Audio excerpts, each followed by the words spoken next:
Hey folks, I'm Rob Breckenridge. Thank you so much for joining us here this week. I want to dive into a piece of legislation presented in Ottawa this week that I think speaks to a pretty big issue right now, a very real concern that a lot of Canadians have, the impact of social media, the rise of AI and AI chatbots, and whether the federal government is on the right track in trying to address all of this. This week, Bill C-34 was introduced, the Safe Social Media Act, which is attempting to put some parameters around all of this, some new obligations on these companies to try to, as the government says, better protect youth from the impact of this technology.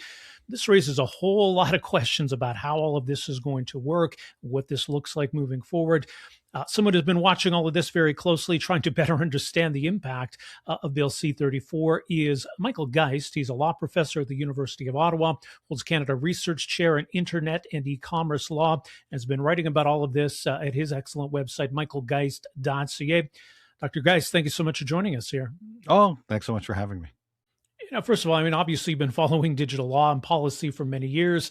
It's interesting, there's so much happening all at once, and I don't know if that's a reflection of the world we live in or a reflection of the government's own self-confidence in regulating these matters, but we got C-34, C-22, the Lawful Access Act, AI policy, CRTC, streaming policy. There's just a lot happening all at once. What do you make of that?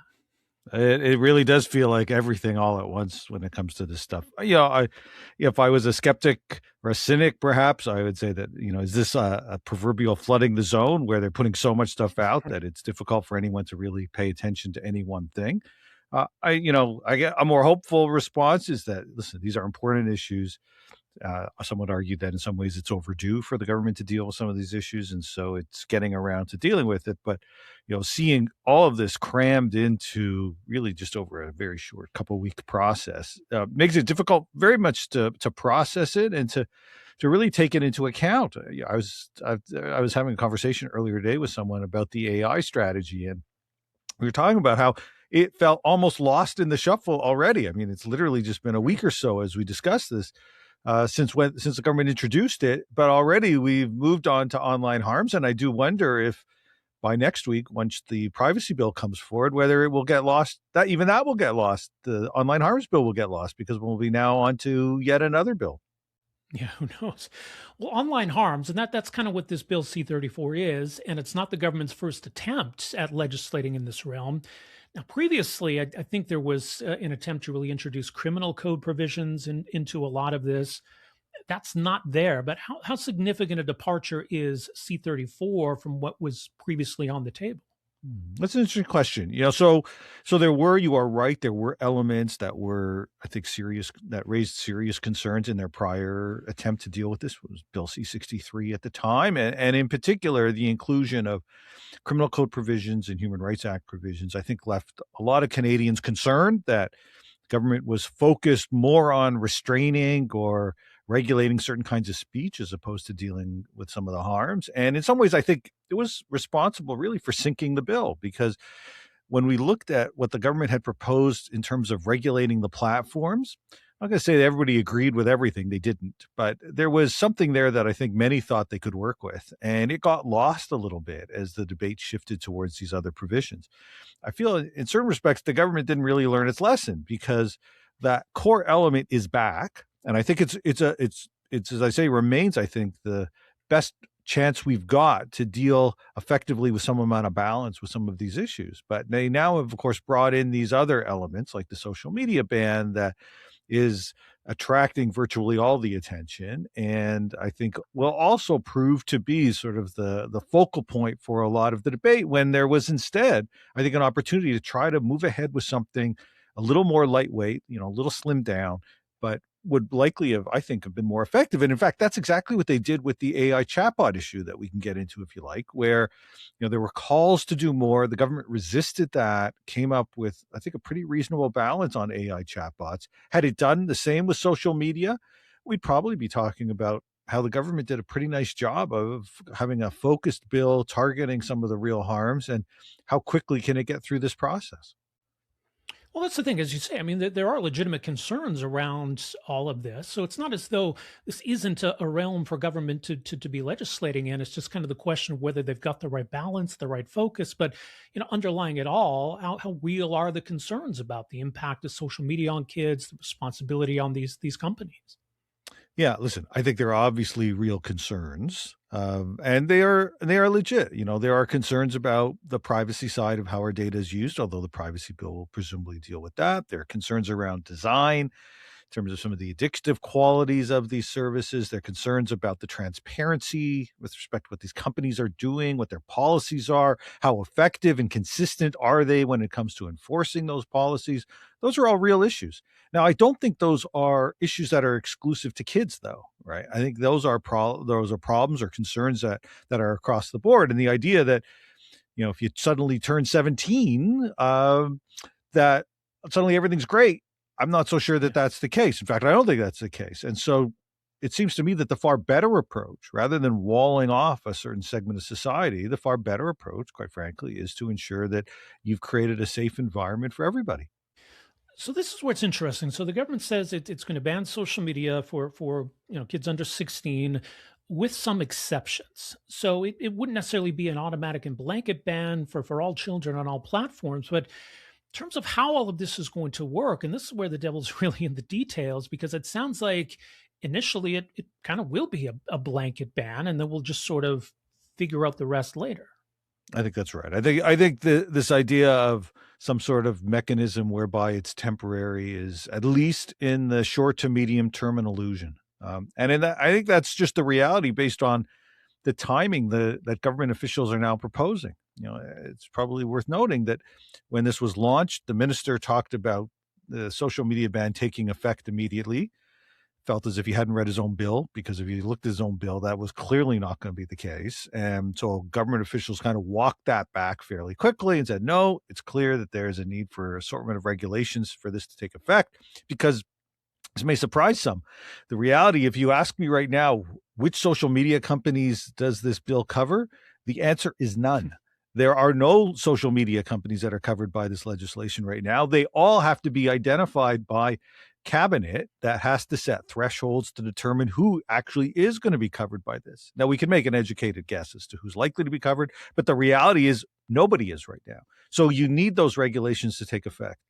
To have the fulsome system for a ban, you also need the regulator to be established. And that's going to be this new Digital Safety Commission. This is given a lot of responsibility. It's going to be doing a lot of different things, including establishing the appropriate standards for age verification systems. Proper consultation with the privacy commissioner is actually mandated in the legislation. And it's the one that both does the enforcing and then also provides that potential opt-out, or you've met the standard, so you don't have to engage in the ban anymore.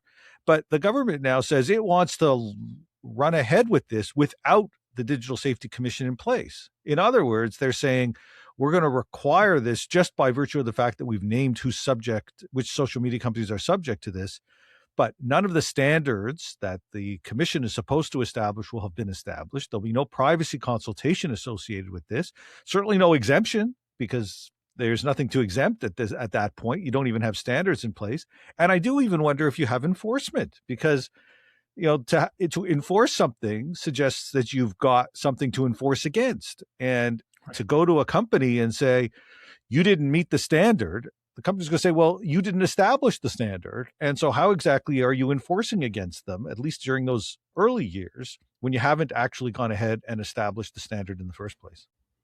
The question about what constitutes social media is an interesting one. I mean, I think when we think of social media, there's the obvious platforms that come to mind, but the criteria we use to define that, I mean, is YouTube social media? Is Reddit social media? Like, what definition are we applying here? Yes and yes, I believe, will be the government's view for those two services that you mentioned.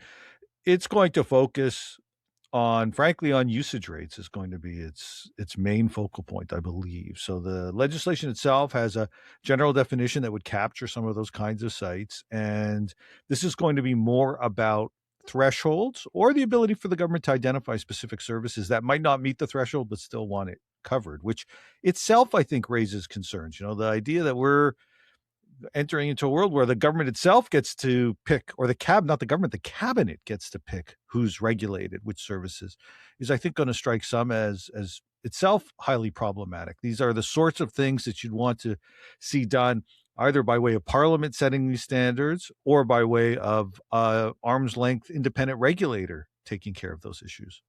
Also, the question of age verification. I mean, it's been a long time since I've had to show ID to prove my age, but when we're talking about these online platforms, that raises a whole other realm here of privacy concerns. Of what's going to be required of all Canadian social media users to verify that they are adults, and how are those companies then using that data? Do we even have an idea yet as to what this entails?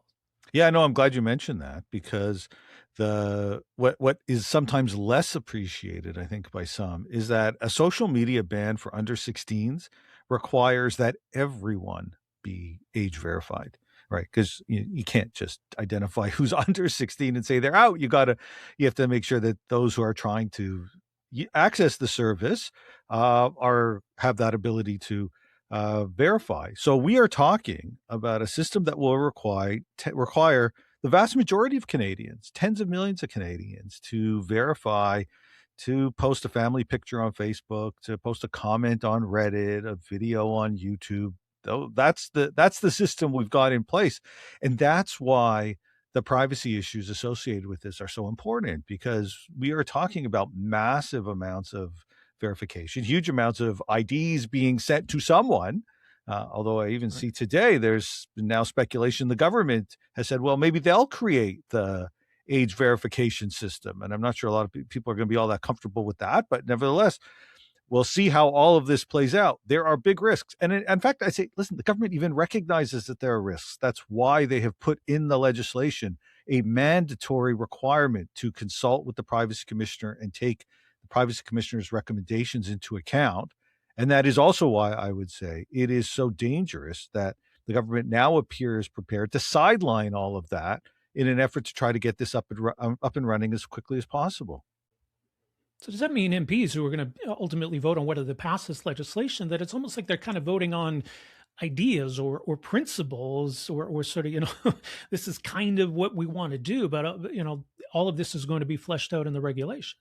That is exactly what they are doing. And in fact, they will have no say, unless they happen to be a member of cabinet, on a whole series of those issues. And then there's a whole another series of issues that will be determined by a digital safety commission that does not exist, that will take, I think, a very long period of time to get up and running and fully operational. It's going to be funded, the government says, by the companies themselves. They're the ones who are going to have to contribute to pay for all of this.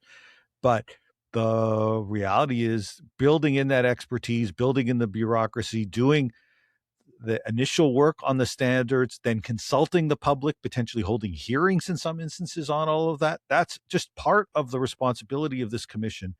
This will take a long time to get up and running, and it's apparent already the government does not have the patience for that, which is why they're saying, well, we just want this effective now, or as quickly as we can make it, and we'll worry about the details later. But I'm not sure that you can I know you can't do that and credibly claim that there is an exemption process that works, that there is an enforcement system that works. Right. Yeah. I mean, there is enforcement here. There are stiff fines. As we mentioned, we're not talking about applying the criminal code, but it does seem like we're giving this commission a lot of power when it comes to regulating these companies. And in terms then of even triggering a process or an investigation, the onus then, if a complaint's made about content or a complaint's made about posts or images, how is all of that going to work? Yeah, well, so there are, I think, a lot of concerns there. I would just pause for just a sec to note that you're right. There are big penalties available to the commission.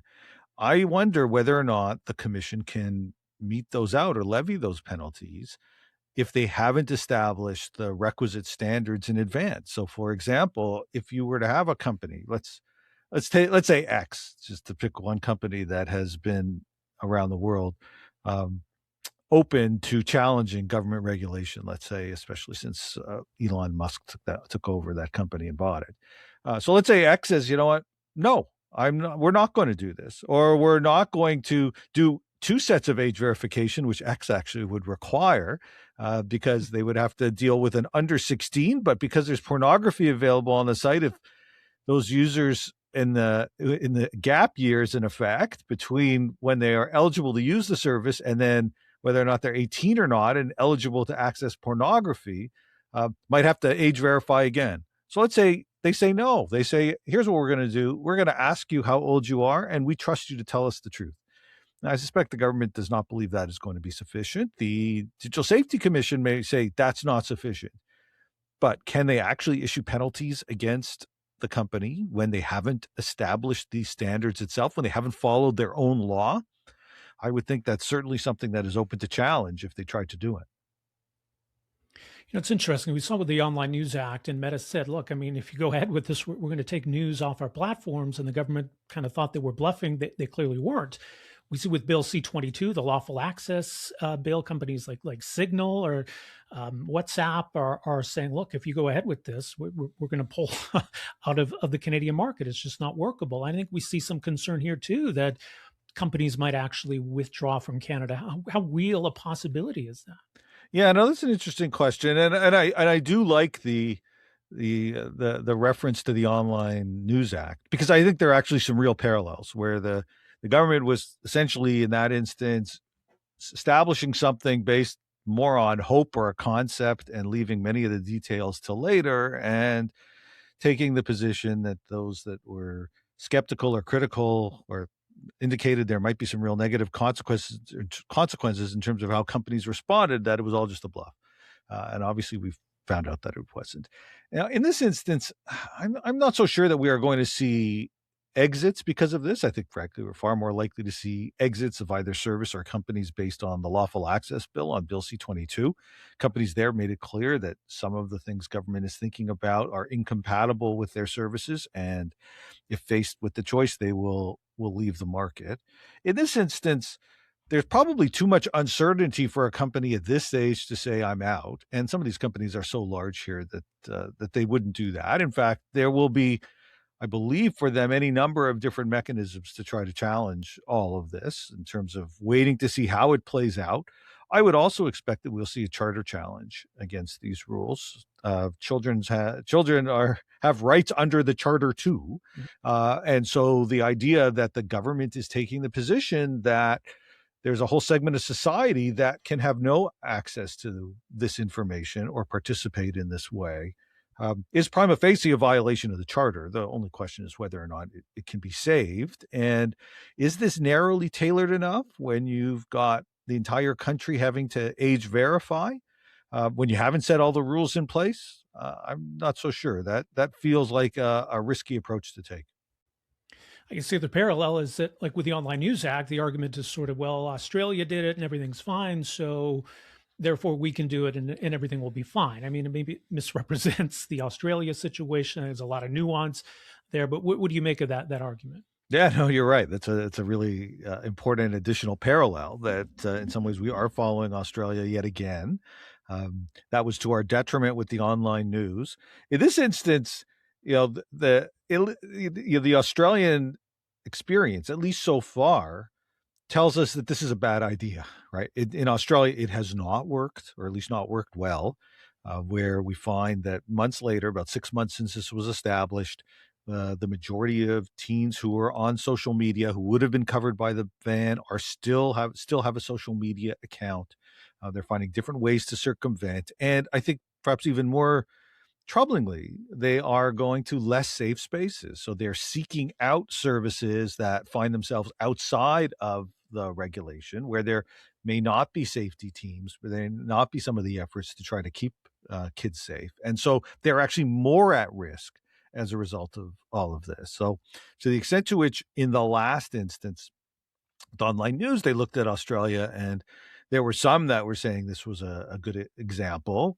I believe I was one, and there were many others that were like, no, take a closer look. This is a really risky approach. But in this context here, the Australian experience is telling us this is not really the path that you want to go down, I don't think, based on the experience. And I'd also note that even in the context of Australia, Uh, they actually took a year from when they passed the legislation until they got it operational and made these companies subject to it. So they addressed all of those implementation issues that we've just been talking about. For whatever reason, the Canadian government wants to approach this from the opposite approach of saying, well, we're going to legislate first and require you to meet this and figure out the details later. And I don't think that makes any sense.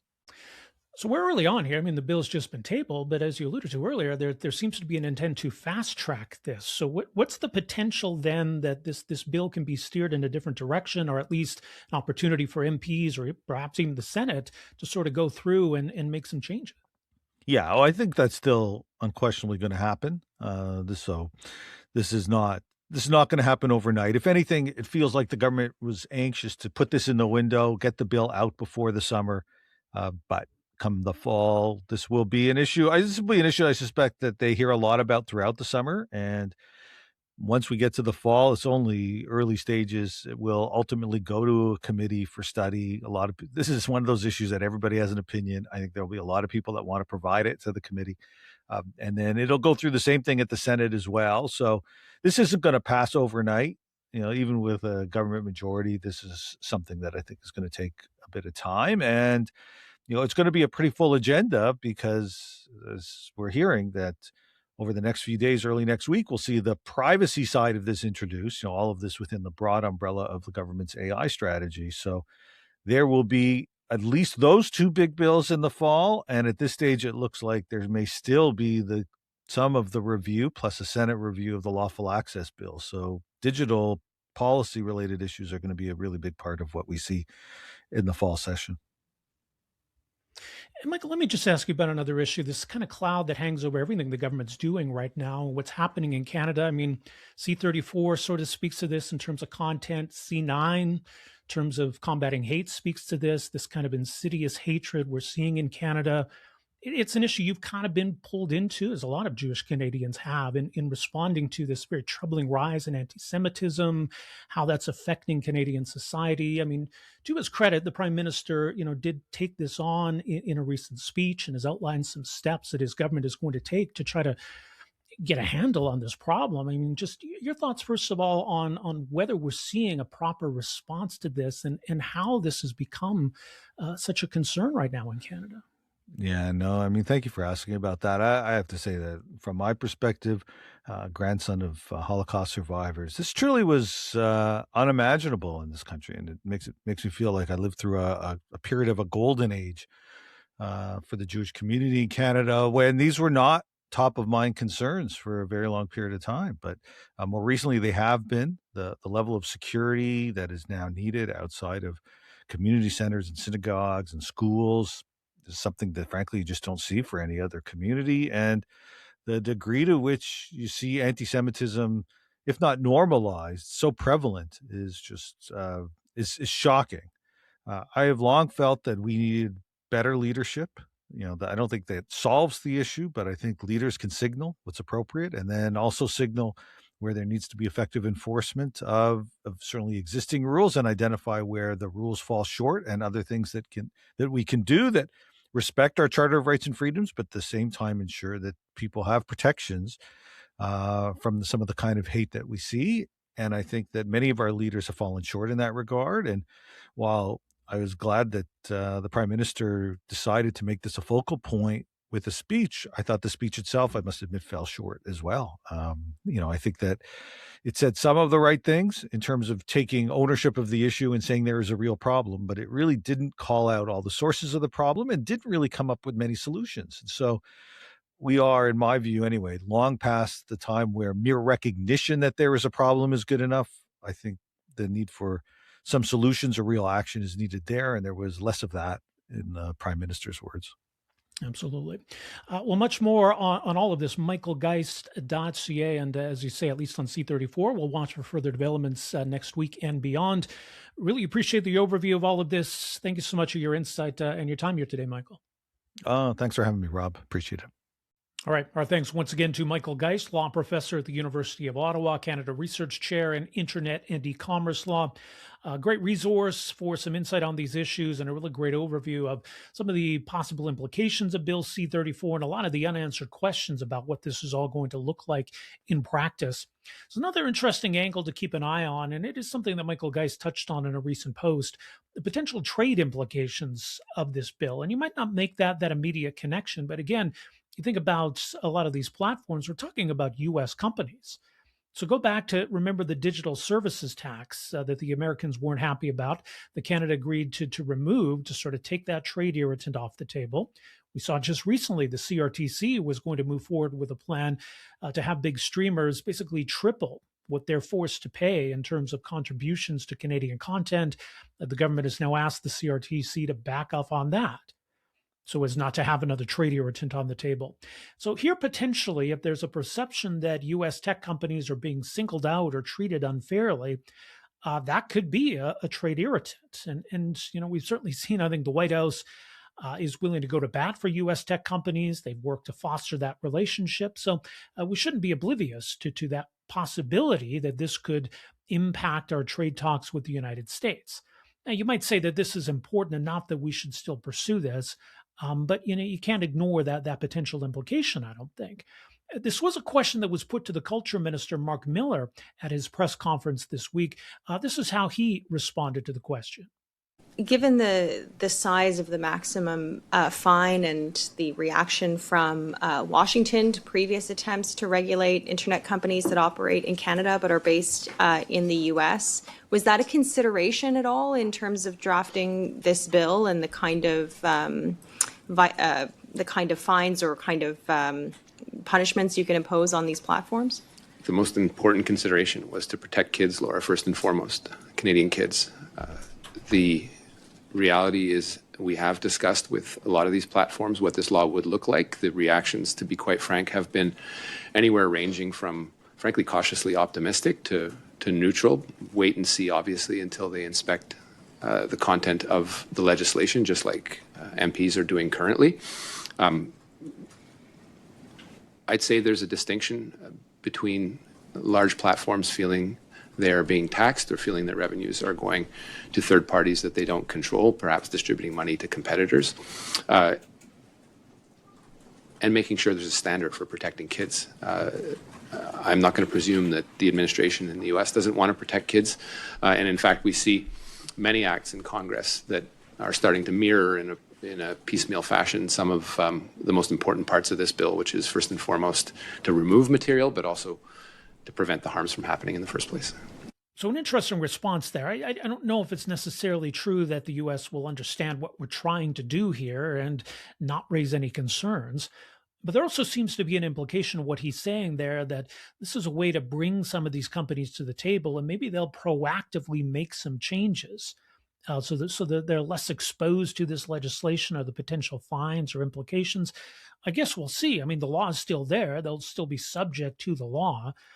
But if this is a way to try to convince them to make these changes ahead of time, maybe that mitigates some of these concerns. I guess we'll see what their response is to all of this. So that is just another potential wrinkle in all of this, or another angle that I think is worth keeping an eye on. But I think there's going to be a tremendous amount of debate around this bill, whether the government has struck the right balance. I think, as Michael Geist alluded to, there's a very real possibility that this is all going to end up in court. So we'll see what happens. The governments intend to fast track this, but I don't think it makes those other issues or concerns go away by any stretch. So we'll continue to follow this. That's where we will leave it for this episode of the Rob Breckenridge Show. You can find us at our website, robbreckenridge.ca. You can find this show on our YouTube channel, Rob Breckenridge Show. You can find us on audio podcast platforms, Apple Podcasts, Spotify, Amazon Music, and the rest. Again, thank you so much for joining us. We will talk to you next week. Take care. Hey, folks, thanks for watching and listening. You can find us at robbreckenridge.ca. Also, make sure you hit that subscribe button below and stay connected with The Rob Breckenridge Show.